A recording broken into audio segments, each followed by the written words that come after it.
사랑하는 영락교회 지체들에게 주 안에서 평화 인사를 전합니다. 오늘은 2025년 3월 21일 금요일입니다. 오늘의 묵상 본문은 마태복음 13장 1절로 9절까지의 말씀입니다. 오늘 본문 말씀 13장 1절부터의 말씀은 이렇게 시작합니다. 그날 예수께서 집에 나가사 바닷가에 앉으심에, 오늘 말씀은 4가지 땅에 떨어진 씨 뿌리는 비유죠. 이 말씀은 너무 유명해서 교회 안 다니는 분들도 다 알아요. 다 들어보신 이야기고 수없이 들어보신 이야기입니다. 4가지 땅에 떨어진 씨의 비유죠. 그날에 예수께서 집에서 나가사 바닷가에 앉으심에, 그날이라는 말이 이제 에케이노스라는 말인데, 그날이라고 하는 건 그 사건의 날을 말하는 겁니다. 헬라어의 토테와 에케이노스라는 말인데, 토테는 그때쯤, 시간적인 의미, 그쯤에 이런 의미라면, 에케이노스라고 하는 건 바로 그것이 있던 그 순간에, 그때에 바로 그걸 말하는 거죠. 에케이노스, 그럼 그 사건은 무슨 사건이었을까? 그때는 무슨 때였을까? 그건 바로 위에 나오는 앞에 12장 마지막에 나왔던 어머니와 동생들이 찾아왔었던, 그리고 주님들이 내 어머니와 내 형제들이 바로 나와 함께하는, 말씀 가운데 함께하는 이 제자들이다 라는 것을 말씀하신 날이죠. 그러니까 굉장히 제자들에게는, 마태에게도 충격적인 사건이겠죠. 그래서 와, 이게 무슨 이야기인가 굉장히 놀랐던, 바로 그날에 주님이 주신 말씀이다 라는 겁니다. 예수께서 바닷가에 앉으셨는데 사람들이 막 오니까 주님이 바닷가에 앉으셔서 그 육지에 앉은 사람들을 향해서 가르침을 주셨다는 겁니다. 예수님 때에는 마이크도 없었고 뭐 이런 여러 가지 뭐 오디오나 앰프 같은 게 없잖아요. 그런데 어떻게 사람들이 따라다니는데 가르침을 주실 수가 있었을까? 예전에 어떤 그 성경 관련된 다큐를 본 기억이 나는데, 바닷가에 앉아서 사람들을 앉혀놓고 시험을 하는 거예요. 실제 이게 가능한지. 근데 밤에는 육지에서 바다 쪽으로, 이 갈릴리 호숫가를 얘기하는 거죠. 갈릴리 바다라고 부르는, 하도 커서 이제 바다라고 그러는 거죠. 근데 육지에서 이제 물 쪽으로, 해변 쪽으로 바람이 붑니다. 근데 낮이 되면 이제 바닷가 쪽에서 육지로 바람이 불죠. 그래서 바닷가에 있으면 시원한 거잖아요. 그래서 바닷가 쪽에서 육지 쪽으로 해서 이야기를 하면은 얼마나 전파력이 있을까. 심지어 몇천 명이 앉아 있어도 그 말소리를 다 듣는 거예요. 사람들이 떠들지 않고 잡담하지 않는다면, 그런 소음이 없다면 그 이야기가 쫙 퍼져나가서 수천 명이 들을 수 있다는 것을 실험으로 증명을 하더라고요. 그래서 굉장히 재미있게 봤던 기억이 납니다. 무리를 앉혀놓고서 주님이 배 위에서 사람들 향해서 가리키고 계시는 거죠. 2절에 큰 무리가, 온 무리는 이렇게 나오는데, 무리라는 말이 오클로이, 오클로스 이런 말들이 씁니다. 오클로스는 무리라는 뜻인데 약간 뭐라 그럴까, 약간 이렇게 경시하는 의미가 들어있는 거예요. 우리말로 하면 사람들 떼거리가 뭐 이런 이야기입니다. 떼거리가. 플레도스, 데모스 이런 거 뭐 군중이, 회중이 이렇게 하는 것처럼 좀 이렇게 높임이 있는 뉘앙스라면, 오클로스라고 하는 것은 이제 조금 그냥으로 아무나, 장사미사, 떼거리로 모여서 돛대기로 모여서 이런 의미죠. 그렇게 사람들이 모여들었다는 거예요. 그러니까 주님의 말씀을 듣기 위해서, 주님의 말씀, 성경의 말씀을 읽는 것도 회당에 오는 사람들이 듣는 겁니다. 회당에 와도 히브리어로 읽어줘요. 히브리어로 써져 있으니까. 히브리어로 쓴 걸 읽으면 히브리어를 하는 사람이 없는 겁니다. 랍비 같은 사람을 제외하고는 알아들을 수가 없어요. 또 설령 히브리어를 좀 읽을 줄 안다 그래도, 우리도 마찬가지죠. 신학교 다닐 때 몇 년 동안 히브리어를 공부했는데 히브리어를 어렵게 읽을 수는 있겠죠. 히브리어를 읽어주면 알아들을 수 있을까요? 그건 또 다른 얘기입니다. 영어 책 읽을 수 있다고 영어 알아들을 수 있습니까? 전혀 다른 일이죠. 읽는 속도로 독해가 된다는, 들린다는 거는 읽는 속도로 독해가 된다는 얘기예요. 우리 예전에 토플 이런 거 공부할 때 이제 듣기가 안 되잖아요. 영어 시험 잘 봐도 듣기가 안 됩니다. 왜 듣기가 안 될까? 어휘도 있고 문법도 잘 아는데 독해를 하는데 독해 속도가 떨어지는 거죠. 그래서 듣기 훈련을 독해로 하죠. 책을 읽는데 책을 앞에서 뒤로 꾸며주고 문법을 따지고 이러면은 안 돼요. 그럼 못 알아들어요. 그래서 쭉 책을 읽는 겁니다. 내가 쭉 읽는 속도로 그냥 쭉 읽는데 이해가 돼야 되는 거죠. 그게 나의 청취 실력이라는 거예요. 그래서 사실 청취가 안 되는 건 독해가 안 되기 때문에 독해 수준이 낮기 때문인 거죠. 그래서 떠듬 어렵게 히브리어를 읽는 사람은 히브리어를 읽는 걸 그냥 쭉 읽는데 못 알아듣습니다. 그러니까 세상에 어떤 사람이 그 회당에서 히브리어 성경을 알아들었겠어요? 거의 없다고 봐야죠. 그걸 알아듣는 사람은 정말 찾기 어려웠을 거예요. 예. 사도 바울이 얘기하는 내가 히브리 사람 중에 히브리 사람이다 라는 얘기는 히브리어를 할 줄 알았다 이런 이야기입니다. 예, 히브리어였죠. 근데 아람어를 다 쓰고 예수님도 아람어로 가리키고 있는 거죠. 그런데 성경 말씀을 히브리어로 들어요. 중세 때도 마찬가지. 중세 때는 라틴어로 하는 겁니다. 예. 신약은 그릭으로 기록이 되어 있는데 그릭도 아니고 라틴어로 읽어줘요. 라틴어로 읽어주면 그럼 누가 알아듣습니까? 근데 그냥 뭐 귀한 말씀이지 하고 그냥 듣는 거예요. 예배 때 읽는 거니까 뭐 성스러운 뭐 방언도 하는데 뭐 그냥 그런 마음으로 듣는 겁니다. 좋은 말씀이고 귀한 말씀이지 그런 거예요. 예, 그런데 그 말씀을 주님이 풀어주시고 말씀을 가르치시고 말씀을 전하시는 겁니다.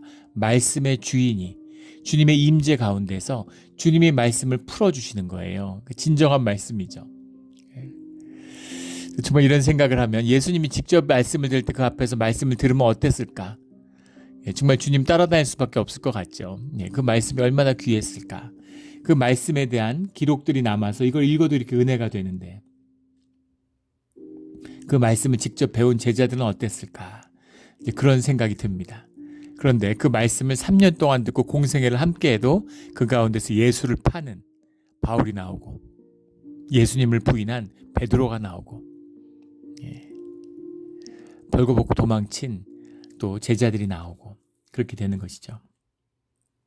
그 말씀의 비밀, 그걸 말씀하고 있는 겁니다. 3절에 예수께서 비유로 여러 가지를 그들에게 말씀하여 이르시되 씨를 뿌리는 자가 뿌리러 나가서 비유라는 건 이제 파라볼레라는 말인데 파라라는 게 옆에 볼레라는 게 두다, 플레이스 비사이드 이런 말이죠. 그러니까 같은 얘기를 다른 것으로 표현하는 거죠. 우리가 너무나 잘 아는 씨 뿌리는 비유를 말씀하고 계세요. 길가에 떨어져서 새들이 먹어버리는 씨가 있고 뿌릴새 5절에는 흙이 얕아서 돌밭에 떨어졌기 때문에 흙이 깊지 않아서 싹이 나오는데 해가 돋은 다음엔 타서 없어져 버리고 7절에 가시떨기 위에 떨어지니까 가시가 자라가지고 그 안에서 자라는데 가시떨기가 위에 있으니까 그걸 뚫고 나가지 못하는 거죠. 자라는데 한계가 있어서 크게 자라지만 열매를 맺지 못하는 거예요. 8절에 더러는 좋은 땅에 떨어지면 어떤 것은 100배, 어떤 것은 60배, 어떤 것은 30배의 결실을 하였느니라. 귀 있는 자는 들으라. 중요한 말씀인 거죠. 내가 진실로 이르노니 하면 중요한 말씀입니다. 물론 중요하지 않은 말씀이 없지만 귀 있는 자는 들어라. 이것은 깊이 깨달아 알아야 된다. 그 숨은 뜻을 알아야 된다. 너무나 중요한 말씀이죠. 주님이 말씀을 하신 다음에 또 그 말씀을 풀어주세요. 그게 18절부터 씨 뿌리는 비유를 들으라 라면서 그 비유를 풀어서 말씀해 주시는 겁니다. 그래서 말씀을 깨닫지 못할 때 악한 자가 와서 마음에 뿌려진 것을 빼앗는다. 그래서 길가에 와서 새들이 가져간다는 걸 마귀가 사단이 와서 마가복음 4장에는 그걸 사단이라고 직접 말씀하시죠. 사단이 와서 길가에 뿌려진 말씀을 뺏어가요. 사단이 말씀을 뺏어간다는 겁니다. 예. 그래서 그 말씀을 받지 못하는 자들이 있다. 돌밭에 뿌려졌다는 것은 기쁨으로 받았는데 뿌리가 없어가지고 그 받은 말씀이 기쁘고 너무 좋은 거죠. 생명의 말씀으로 너무너무 좋았지만 환난과 고난이 닥치면 말씀이 풀어지면 고난이 닥칩니다. 이게 마귀가 하는 일이에요. 그래서 그 말씀으로 환난을 이기는 거죠. 그러면 우리의 믿음이 자라고 우리 신앙의 능력이 자라는 겁니다. 생명의 권세가 자라요. 우리가 공부하고 나면 시험 치잖아요. 그렇게 생각하시면 됩니다. 그 시험을 치르고 나면은 그게 진짜 내 실력이 되죠. 내가 뭘 몰랐고 내가 뭘 아는지. 시험을 자꾸 봐야죠. 그래야 자꾸 내가 모르는 걸 알고 그걸 새롭게 깨닫고 내 실력이 자라나게 되는 거죠. 그래서 환난과 박해가 일어나니까 그때 넘어지는 자들, 이런 자들이 돌밭에 떨어진 것이다. 가시떨기는 세상의 염려와 재물의 유혹에 말씀이 막혀서 결실하지 못하는 것이요. 말씀을 들었는데 말씀을 들었다는 게 뭐예요? 주님의 임재가 함께하고 주님과 교통했다는 얘기잖아요. 주님과 교통했는데 주님이 아니라 재물을 쫓는 거죠. 세상을 쫓는 겁니다. 부자 청년의 비유처럼 제가 주님을 사모하는 마음이 있어요. 주님의 말씀을 사모하는 그런 뜻이 있어요. 10년 가운데 기쁨이 있어요. 함께하고 싶은 마음이 있어요. 근데 진실은 뭐냐면 주님보다 돈을 더 사랑한다는 겁니다. 그거는 주님께 합당하지 못하죠. 결국은 재물을 섬기게 되는 거예요. 땅과 바다, 땅과 하늘처럼 확연히 다른 겁니다. 그걸 뛰어넘지 못하면 결국은 세상의 염려에 무릎 꿇는다는 것이죠. 결국은 돈을 따라간다는 겁니다. 돈과 재물과 주님을 겸하여 섬길 수 없다, 이렇게 주님이 말씀하셨죠. 섬기지 마라, 섬기지 않도록 해라 라는 말씀이 아니라 섬길 수 없다, 이렇게 말씀하셨어요. 불가능한 겁니다. 주님을 섬기거나 돈을 섬기거나 둘 중에 하나죠. 거의 대부분은 돈을 섬깁니다. 교회 다니고 예배 평생 교회 다녔다고 주님을 섬기나요? 돈을 섬기죠. 어려움이 닥치고 위기가 닥치면 돈을 의지하게 되죠. 현상에 우리가 육신을 입고 현상을 살아가니까. 그래서 말씀 가운데 살고 말씀을 사모하고 예배드리고 평생 교회 다녔는데 말씀의 결실이 전혀 없어요. 세상의 염려와 근심으로 돈에 의지해서 살아가고 있는 겁니다. 그 말씀을 주고 계시는 거죠. 근데 덜어는 좋은 땅이 되어서 100배, 60배, 30배의 결실을 맺었다, 이렇게 말씀하시는 거예요. 열매의 역사죠. 근데 우리가 여기서 잊어서는 안 될 것은 씨 뿌리는 비유로 얘기했는데 씨 뿌리는 것은 현상의 이야기잖아요. 그 현상의 것으로 받으면 안 된다는 겁니다. 현상의 결실을 이야기하는 것이 아니죠. 본질의 역사고 주님의 역사예요. 여기서 우리가 잊지 말아야 할 것은 우리가 세상의 눈으로, 저도 그랬습니다. 처음에 말씀을 읽을 때는 이 말씀의 뜻을 깨닫지 못했어요. 귀가 없었던 것이죠.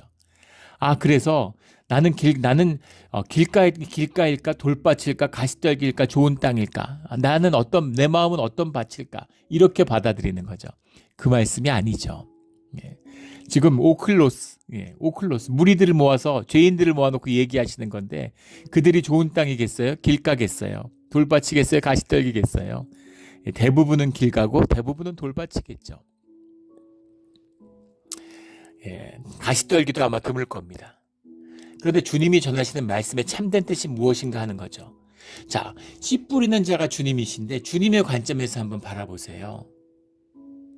길가와 돌밭과 가시떨기가 있는 걸 주님이 모르실까요? 주님이 몰라서 길가에도 씨 뿌리고 아까운 씨를 돌밭에도 뿌리고 가시떨기에도 뿌릴까요? 결실이 없는데? 좋은 땅을 몰라서? 아니겠죠. 그럼 좋은 땅의 의미는 뭘까요? 길가든 돌밭이든 가시떨기든 좋은 땅이든 현상적인 세계에선 다 길가고 돌밭이잖아요. 근데 주님이 길가든 돌밭이든 가시떨기든 씨를 뿌리신다는 겁니다. 이게 중요한 것이죠.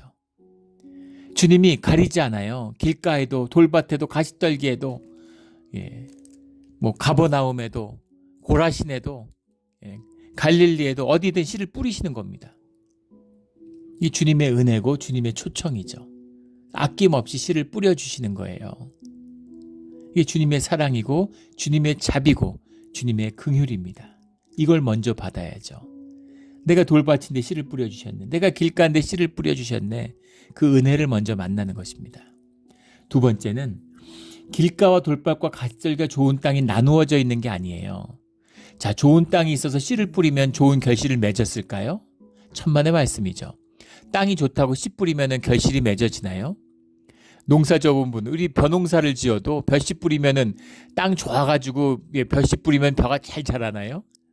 그렇지 않죠. 88번을 나가서 씨를 뿌려서 결실할 때까지 88번을 나가서 손을 대야지, 그래야지 열매를 맺는 겁니다. 돌보심과 잘하심의 뜻이 말씀 가운데 들어있는 거죠. 주님과 교통하고 주님이 함께 하시기 때문에 주님의 은혜 가운데서 말씀이 자라나서 결실을 맺는다는 겁니다. 그게 좋은 나무는 좋은 열매를 맺는다는 주님의 말씀과 통하고 있는 거죠. 존재와의 통일이에요. 존재와 삶과 주님의 임재가 하나인 겁니다. 그래서 좋은 나무가 되면 좋은 열매를 맺는 거예요. 세상에서는 좋은 열매를 맺어야 좋은 나무라고 생각하는 거예요. 좋은 열매가 없으면 좋은 나무가 아니에요. 주님이 그 뜻을 받아서 알아둘 수 있도록 비유로 말씀하고 계시죠. 하지만 주님이 말씀하시는 좋은 땅이어서 좋은 열매를 맺는 것, 좋은 열매를 맺어서 좋은 땅인 게 아니라 좋은 땅과 열매는 하나인 겁니다. 좋은 나무가 되면 좋은 열매를 맺는 것이고 좋은 열매를 맺는 건 당연히 좋은 땅이기 때문이죠. 좋은 나무기 때문인 거죠. 그래서 그 결실의 의미는 결실을 맺었기 때문에 좋은 땅이 된 것이고 또 좋은 땅이니까 결실을 맺게 되는 우리의 존재의 말씀을 주고 계시는 거잖아요. 그래서 주님의 함께 하심으로 주님의 은혜 가운데 결실을 맺는 좋은 땅이 되었다는 겁니다. 이것이 구원의 참된 의미예요. 우리가 뭐 길가인지 돌밭인지 가시떨기인지 고민하는 길가와 가시떨기에 있는 것이 아니라 주님의 말씀에 있는 겁니다. 그 키가. 주님과 함께하고 주님의 말씀 가운데 자라고 주님만을 온전히 받아들이는 자, 그것이 좋은 땅이고 좋은 결실을 맺는 자들이 되는 것이죠. 이것이 이 씨 뿌리는 자의 비밀입니다. 주님은 씨를 뿌리고 우리도 주님의 말씀의 씨를 뿌리죠. 그러나 편견 없이 선입견 없이 현상을 보는 것이 아니라 주님을 바라보고 믿음으로 뿌리는 거예요. 그리고 믿음 가운데서 주님과 자라나는 자는 결실을 맺는 좋은 땅이 되는 것입니다. 이 좋은 땅에 결실을 맺는 이 좋은 결실이 땅에 사는 우리의 열매가 되는 거죠. 그래서 풍성한 30배도 60배도 100배도 어마어마하죠. 근데 그런 것을 누리며 살잖아요. 한 줌의 씨를 뿌리면 세상 가득히 열매를 맺게 되는 이 생명의 비유입니다. 진짜면 되는 거예요. 뭐 현찮든 어떻든 무엇이든 뭐 상관없어요. 왜 30배, 60배, 100배의 차이가 납니까? 100배가 30배보다 귀하다는 얘기가 아니라 그것을 진실로 받으면 나의 삶의 자리에 내 10년 가운데 그 씨앗을 말씀의 씨앗을 진실로 받으면 30배로 피어나는 자도 있고 60배로 피어나는 자도 있고 100배로 피어나는 자도 있고 다 귀한 것입니다. 그런데 못 피어나는 자는 아무 의미가 없어요. 조금 자라서 가시떨기 밑까지 자라나 돌밭에서 좀 자라다가 타버리나 길가에서 새들이 먹었거나 무슨 차이가 있습니까? 어차피 다 죽는 건데. 그런데 그 씨앗이 진정 자라서 땅에 결실을 맺는 열매가 되면 뭐 100배 수도 있고 60배 수도 있고 30배 수도 있겠죠. 그런데 다 풍성한 열매를 맺게 되는 거죠. 진짜라면. 진짜 씨앗이고 생명의 씨앗이면 자라는 겁니다. 조화 같은 거 보세요. 조화는 썩어지는 거죠. 세상의 모든 건 썩어집니다. 썩지 않는 것만 우리 것이고 썩지 않는 것만 우리가 누리고 우리가 그것을 가지고 영원으로 갈 수 있는 거죠. 우리의 기쁨, 우리의 보람, 우리의 가치, 우리의 소망, 우리의 꿈, 우리의 믿음 이런 것은 썩지 않아요. 그건 나와 함께 영원으로 가는 겁니다. 내 삶의 경험이 귀하지 않은 것이 없죠. 다 주님 안에서 피워낸 것이니까.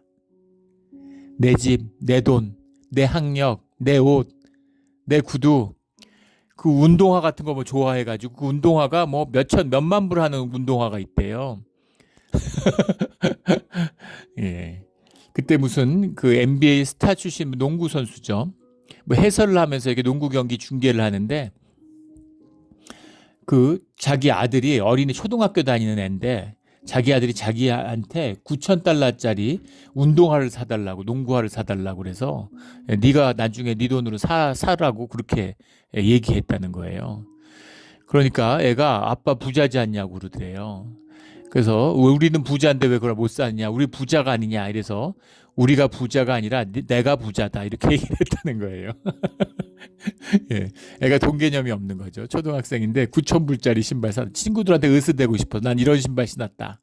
예, 너희는 이런 거 없지? 이러고 자랑하고 싶은 거겠죠. 애들의 마음인데 애들 안에는 순전함이 있지만 그런 유치한 마음이 있죠. 그 신발 그렇게 몇백만 불씩 들여서 사다 모으면 그게 무슨 의미가 있을까요? 물론 그 신발이 주는 기쁨이 있겠죠. 근데 그런 여러 가지 세상의 기쁨이 있습니다. 예. 그때도 무슨 뭐 이렇게 무슨 이렇게 시사 뭐 이렇게 MC 보는 그런 사람인데 미국에 집이 뭐 12채인데 집에 뭐 그 엄청나다는 거예요. 집에 뭐 1억 달러짜리 집도 있고 그런 집이 있는지. 예. 그 집을 뭐 12채가 아니라 120채를 갖고 있어도 또 한국에서가 아파트로 집으로 투기를 하니까 그때 한국에 나오는데 제일 집을 많이 가진 사람이 1,000몇백 채를 갖고 있더라고요.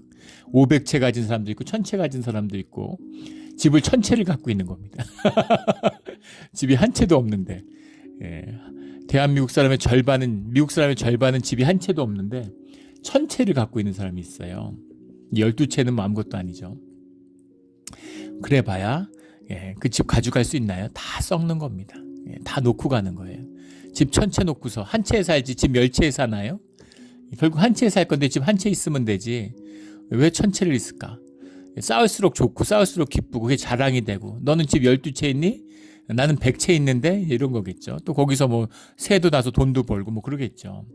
그런데 그 무엇이 있든 간에 잠깐 사는 찰나의 인생 가운데 다 놓고 가는 거라는 거예요.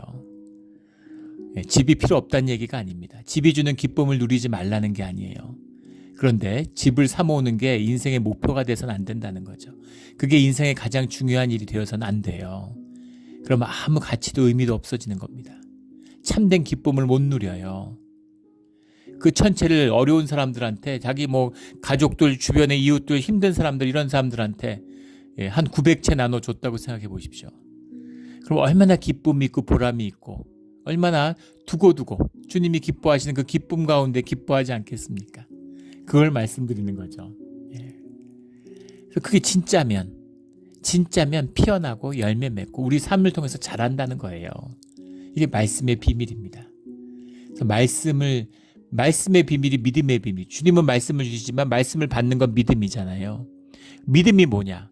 믿음은 삶입니다. 믿음은 뭐 교리 알고, 믿음은 뭐 고고하고, 의지가 막 굳고, 나의 의지와 막 그런 게 굳세고 이런 게 아니에요. 믿습니다 이런 게 아닙니다. 믿는 사람은 믿습니다 이런 짓 안 해요. 그냥 믿음이 삶인데, 자식 붙잡고 넌 내 자식이야, 누가 뭐래도 넌 내 아들이야, 그런 아버지가 있습니까? 그런 말 안 하죠. 내 자식인데 뭐 같이 살고, 심지어 내하고 혈육이 섞이지 않아도 같이 함께 내가 키우고 내 헌신과 내 희생으로 내가 키운 내 자식이에요. 삶으로 자식이 되는 거지. 내 DNA 나누어졌다고 실수로 애 낳아가지고 모르고 살다가 나이 뭐 50, 60 됐는데 내가 아들이 있었네? 그게 무슨 아들입니까? 그건 아들이 아니에요. 물론 생물학적으로 DNA로 상으로는 자식이겠지만 그게 무슨 의미가 있어요? 내가 눈물로, 피눈물로, 가슴으로 키워야 그래야 내 자식이 되는 거죠. 그 삶이니까 그냥 내 자식이죠. 누가 뭐래도 내 자식이에요. 진짜인 거죠. 진짜여야 되는 겁니다. 오직 이거 하나를 말씀하시는 거예요. 말씀이 진짜인 것처럼 우리의 삶이 진짜면 그 말씀을 통을 받아서 그 말씀 가운데 자라나는 가운데 좋은 땅이 되는 거죠. 좋은 땅이라서 씨앗을 잘 받은 게 아니라 좋은 씨앗을 잘 받아서 키웠기 때문에, 믿음으로 진심으로 삶의 진실로 키웠기 때문에 말씀과 더불어 좋은 땅이 되므로 그 땅에서 30배, 60배, 100배의 열매가 맺어서 누가 보아도 그 말씀으로 씨앗으로 보나 결실로 보나 좋은 땅인 것이죠. 이게 좋은 땅의 비밀입니다. 30배, 60배, 100배가 아니라 1배, 2배가 나와도 좋은 땅이에요. 이게 열매의 비밀, 씨앗의 비밀입니다. 이 모든 것은 돌짝밭같이, 길가이같이, 가시떨기처럼 보이는 곳에 씨앗을 뿌리시는 주님의 은혜가 있기 때문입니다. 그 은혜를 삶의 진실로 받아야 하는 것이죠.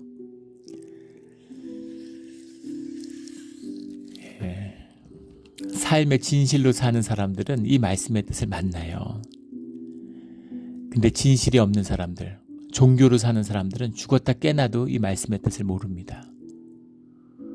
그래서 길가 돌밭 가시떨기 좋은 땅 이렇게 나눠져 있는 줄 알아요.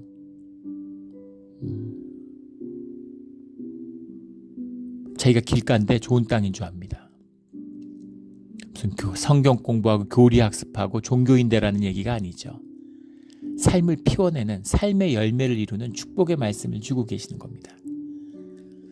한국에서, 미국에서 뭐 그런 분 못 만났는데 한국에 가면은 참 그런 종교가 막 흥황하잖아요. 그래서 거짓이 판을 치고 거짓 간증, 뭐 거짓 유세, 뭐 말도 못합니다. 그냥 종교일 뿐이죠. 기독교라는 게 무슨 의미가 있나요? 더 큰 거짓, 유대교 같은 거죠.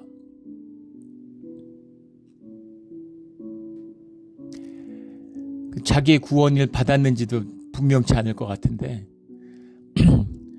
뭐 이순신 장군이 구원을 받았느냐, 뭐 세종대왕이 구원을 받았느냐, 그런 소리 하고 있어요. 어떻게 믿음의 사람이, 주의 자녀가 그런 질문을 할 수가 있습니까? 너무 천박해가지고 정말 부끄러워서 쥐구멍에 들어가고 싶죠. 주님의 복음을 받아서 생명을 사는 사람이라면, 내가 주님의 말씀을 받아서 나의 나됨으로 주님의 형상이 나에게서 피워내는데, 내가 이순신 장군처럼 나라를 구하고 어려운 사람들을 구하고 목숨을 던져서 생명을, 나라를 구하는 그런 삶을 피워낼 수 있을까? 내가 세종대왕처럼 한글을 만들어서 자자손손이 민족이 세계에서 이렇게 가장 좋은 언어로, 가장 좋은 이런 걸로 지식을 쌓고 문맹자가 없고 사람들이 한 민족으로 연합할 수 있고 지식을 전할 수 있고 이런 일을 유업으로 남길 수 있을까? 그런 걸 가슴을 치면서 주님께 물어볼 수 있어야죠. 그게 복음의 자녀, 생명의 자녀 아닙니까?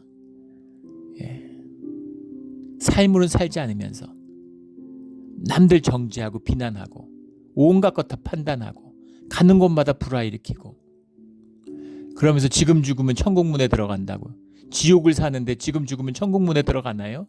교회 멤버십 갖고 있기 때문에. 그게 종교의 거짓입니다. 마태복음 말씀 가운데 만나는 유대교의 거짓, 유대인들의 거짓이죠. 유대인들이 나쁘다는 게 아니에요. 지금 예수님 제자들 다 유대인들인데 이 거짓, 회당 유대교의 거짓을 말씀드리고 있는 겁니다. 종교의 거짓. 그래서 뭐 금식하고 뭐 맨날 말씀 암송하고, 그 무슨 뭐 막 나팔 불고 복도 드리면서 막 구제하고, 이게 좋은 땅이 아니라 애통하는 심령으로 주님의 말씀 가운데 나와서, 죄인이지만 오클로스지만 주님 앞에 나와서 주님의 말씀 가운데 애통함으로 그 말씀을 진실로 받아서 삶으로 사는 자가 좋은 밭이 되는 것입니다. 주님의 말씀의 비밀이 풀어져서 우리의 삶을 사는, 생명이 피어나는 30배, 60배, 100배의 결실로 정말 우리 주님이 나에게 이 생명을, 이 삶을 축복으로 주셨구나, 기쁨으로 주셨구나, 이 유업을 우리 자녀에게 내가 꼭 물려야 되겠구나, 이 좋은 걸, 이보다 좋은 게 없는데 내 자식이 정말 이것만큼은, 진짜 좋은 거면 어떻게 자식한테 물리지 않을 수가 있겠어요. 자식한테 유업으로 남겨지는 이 기쁨의 수확을 누리며 살아가는 우리 모두가 되기를 예수 그리스도 이름으로 축원합니다.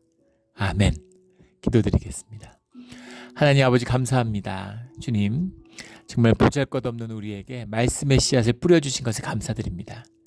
주님과 늘 함께함으로, 진실과 자원하는 심령으로 주님과 함께함으로 말씀 가운데 자라나서 내 생명이 피어나는, 내 생명을 누리는 그 유업이 자녀들에게 축복으로 전해지는 그런 생명, 그런 삶 되게 하여 주시옵소서. 감사하며 예수 그리스도 이름으로 기도드렸습니다. 아멘.